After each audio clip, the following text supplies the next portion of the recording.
কেন মুসলমানরা কাবা তাওয়াফ করে, এর আধ্যাত্মিক ও বৈজ্ঞানিক রহস্য কি? আসসালামু আলাইকুম ওয়া রাহমাতুল্লাহ। প্রিয় দর্শক, কাবা ঘর হলো পৃথিবীতে অবস্থিত এমন এক ঘর যাকে ঘিরে হজ অথবা উমরা যে কোনো সময় তাওয়াফ করা হয়। এই ঘর নির্মাণের পর থেকে আজ পর্যন্ত কখনো এর তাওয়াফ থামেনি। পৃথিবীর প্রতিটি মুসলমান জীবনে একবার হলেও এই ঘর তাওয়াফ করার ইচ্ছা পোষণ করে। কিন্তু প্রশ্ন হলো, আল্লাহ তাআলা এখানে তাওয়াফ করতে কেন বলেছেন? এর পেছনে কি রহস্য লুকিয়ে আছে?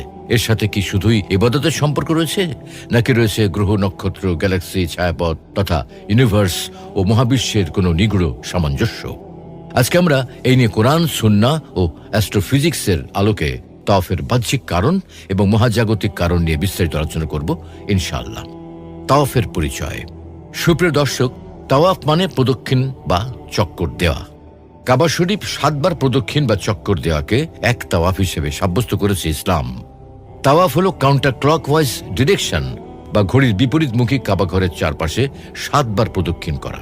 কাবা চারিদিকে একত্রে ঘুরে মুসলমানেরা এক আল্লাহর একাত্মতা প্রকাশ করার জ্বলন্ত উদাহরণ।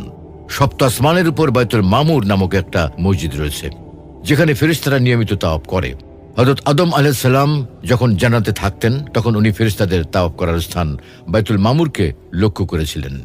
দুনিয়াতে আসার পর আদম আলাইহিস সালামের ইচ্ছা হয় এই পৃথিবীর মাটিতেও এরকম একটা বাইতুল মামুর থাকবে, যেখানে তার সন্তানরা নিয়মিত তাওয়াফ করবে। মেরাজ রজনীতে রাসূলুল্লাহ সাল্লাল্লাহু আলাইহি সাল্লামও বাইতুল মামুরকে দেখেছিলেন, যেমন হাদিস রয়েছে। এরপর আমাকে বাইতুল মামুরে উঠানো হলো। বললাম, হে জিব্রাইল, এ কি? তিনি বললেন, এ হচ্ছে বাইতুল মামুর। প্রত্যেক দিন এতে 70,000 ফেরেশতা তাওয়াফের জন্য প্রবেশ করে। তারা একবার তাওয়াফ সেরে বের হলে কখনো আর ফের তাওয়াফের সুযোগ হয় না তাদের। আর কাবা ঘর হলো বাইতুল মামুরের ঠিক সোজাসুজি নিচে।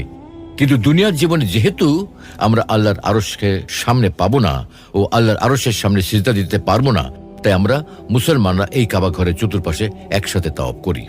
কারণ কাবা ঘর হচ্ছে দুনিয়ায় বাইতুল মামুরের প্রতিনিধি।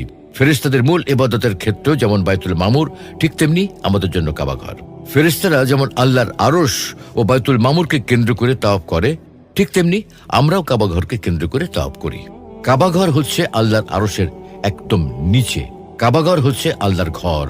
কাবা ঘর হচ্ছে দুনিয়াতে আল্লাহর আরশের প্রতিনিধি। আল্লাহর আরশকে কেন্দ্র করে যেমন এই মহাবিশ্বের সব গ্রহ নক্ষত্র ঘুরছে, ঠিক তেমনি আমরা মুসলমানরা একসাথে এই কাবা ঘরের চতুর্পাশে ঘুরি। এটাকেই তাওয়াফ বলে। এই তাওয়াফ করার আমলটা আল্লাহ সুবহানাহু ওয়া তাআলা হযরত ইব্রাহিম আলাইহিস সালামকে শিখিয়েছিলেন। আর তখন থেকেই মুসলিম উম্মাহ সারা বছর দিন রাত এই পবিত্র ঘরকে তাওয়াফ বা প্রদক্ষিণ করে চলেছে।